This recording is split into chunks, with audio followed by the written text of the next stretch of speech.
wanita ini menikah demi keluarga. Tapi rumah barunya menyimpan jeritan dan luka yang tak pernah ia bayangkan. Demi biaya operasi adikku, aku menikah dengan pria tua beristri 2. Hidupku berubah drastis, bukan karena cinta, tapi karena terpaksa. Setiap malam aku menangis dalam diam. Dihina istri-istrinya, tapi aku bertahan. Demi Zaki, adikku tercinta, yang kini bisa hidup karena pengorbananku. Setiap malam, aku menangis. Lihat Zaki kesakitan, membuatku hancur. Aku rela lakukan apa saja, asalkan dia bisa hidup. Lalu datang tawaran itu. Seorang tetangga mengenalkanku pada pria tua kaya bernama Pak Hashim. Dia ingin istri ketiga. Awalnya aku menolak, jijik. Tapi waktu Zaki hampir habis, akhirnya aku berkata, ya, aku setuju menikah, asalkan dia bayar biaya operasi Zaki. Dalam 3 hari, aku jadi istri ketiga Pak Hashim. Saat ijab kabul, aku merasa seperti mayat hidup. Ini bukan pernikahan, ini pengorbanan. Tapi untuk Zaki, aku rela. Aku buang mimpi, harga diri, dan masa depan.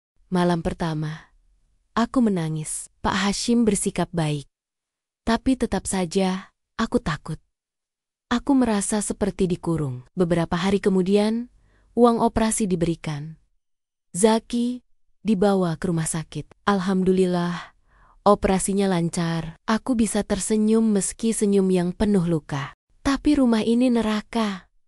Istri pertama dan kedua membenciku, menganggapku perempuan murahan. Mereka tidak tahu aku menikah bukan karena harta, tapi karena nyawa adikku. Aku makan sendiri, tidur sendiri, tak ada yang peduli. Pak Hashim hanya datang saat dia mau.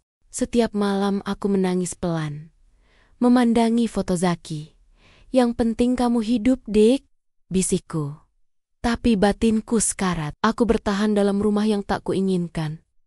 Hari-hari terasa gelap. Kadang aku berharap bangun, dan semuanya hanya mimpi. Tapi ini nyata dan menyakitkan. 3 bulan berlalu.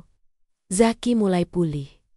Tapi aku makin hancur. Suatu malam, aku dipukul istri kedua hanya karena aku lebih muda. Tak ada yang membela. Pak Hashim diam saja. Aku sadar, di rumah ini, aku bukan istri. Aku cuma boneka yang dibeli dengan uang. Aku kabur ke rumah ibu. Tapi ibu menyuruhku sabar. Kamu sudah janji demi Zaki, katanya. Aku hanya bisa menangis. Tak ada tempat bagiku. Bahkan di rumah sendiri. Aku berdoa siang malam, minta kekuatan. Aku ingin lepas, tapi tak tahu caranya. Suatu hari, Zaki menatapku dan berkata, "Mbak, aku janji akan bahagiakan Mbak nanti." Kalimat itu membuatku bertahan. Aku tak punya masa depan. Tapi Zaki masih punya. Aku akan bertahan. Sampai dia bisa berdiri sendiri. Sampai Tuhan izinkan aku pergi dari luka ini. Malam itu, aku mendengar suara isak tangis samar dari lantai 2. Padahal, tak ada yang tinggal di sana. Saat kutanya, pembantu hanya diam. Wajahnya pucat. "Sudah tidur, Neng?" katanya gugup. Tapi malam berikutnya, suara itu muncul lagi. Tangisan perempuan. Samar, menyayat hati. Keesokan harinya, aku naik ke atas diam-diam. Lorongnya gelap dan berdebu. Saat aku mendekati salah satu pintu, aku melihat coretan di dinding. "Tolong aku dikurung." Jantungku berdetak cepat. Siapa yang menulis itu? Apa maksudnya? Aku menahan napas. Tubuhku gemetar. Aku coba membuka pintu itu, tapi terkunci rapat. Aku mengintip dari lubang kecil di samping gagang. Gelap. Tapi ada suara, seperti seseorang bergerak pelan. Aku turun dengan napas terburu-buru. Malam itu aku tak bisa tidur. Siapa yang ada di ruangan itu? Keesokan paginya, aku bertanya pada Bu Narti, pembantu yang sudah lama bekerja. Awalnya dia tak mau bicara. Tapi setelah kudesak, matanya berkaca-kaca. "Dia istri keempat," katanya lirih. "Sudah setahun dikurung, Aku terdiam. Hatiku bergetar hebat. Ini bukan rumah. Ini penjara. Bunarti mengaku pernah dengar keributan dulu. Istri keempat kabur dari rumah, tapi kemudian ditemukan dan dipaksa kembali. Sejak itu, dia dikurung di lantai 2. Pak Hasim bilang dia gila, tapi menurut Bunarti, dia cuma depresi. Karena Pak Hashim kasar. Aku ingin pergi dari rumah ini, tapi Bunarti memohon, tolong Neng, dia harus diselamatkan. Aku bimbang, aku hanya gadis 19 tahun. Tapi aku tak bisa diam. Aku mulai menyusun rencana. Diam-diam, aku rekam suara tangis itu. Aku catat semua yang kulihat. Diam-diam, aku cari bukti. Malam berikutnya, aku kembali naik. Kali ini, bawa senter kecil dan paku panjang. Aku congkel kunci kayu di sisi pintu. Butuh waktu lama. Tapi akhirnya terbuka. Di dalam, seorang wanita duduk lemas di pojok ruangan. Rambut kusut, wajah lebam, mata sembab. Aku Aulia, katanya lirih. Dia menatapku seperti melihat cahaya. Aulia menangis saat kuceritakan soal Zaki. Kita sama, rela hancur demi orang lain, katanya. Dia cerita, pernah ingin lapor polisi, tapi dipukuli, diancam. Tak ada yang percaya. Kalau kamu bisa keluar, tolong selamatkan aku, katanya sambil menggenggam tanganku. Aku mulai merekam semua percakapan kami. Aku foto luka-luka Aulia diam-diam. Aku minta tolong teman SMA aku yang kuliah hukum. Ini bisa dilaporkan, katanya. Tapi aku harus hati-hati. Kalau ketahuan, aku bisa disakiti atau dikurung juga. Aku mulai merekam semua percakapan kami. Aku foto luka-luka Aulia diam-diam. Aku minta tolong teman SMA aku yang kuliah hukum. Ini bisa dilaporkan, katanya.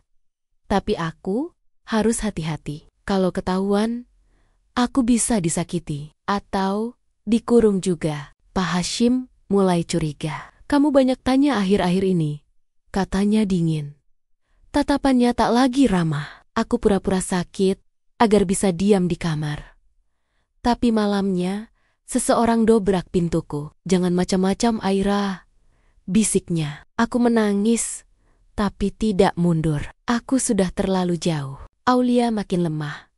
Tubuhnya kurus. Aku tidak kuat lagi, katanya suatu malam. Kalau aku mati, tolong kuburkan aku bukan di sini.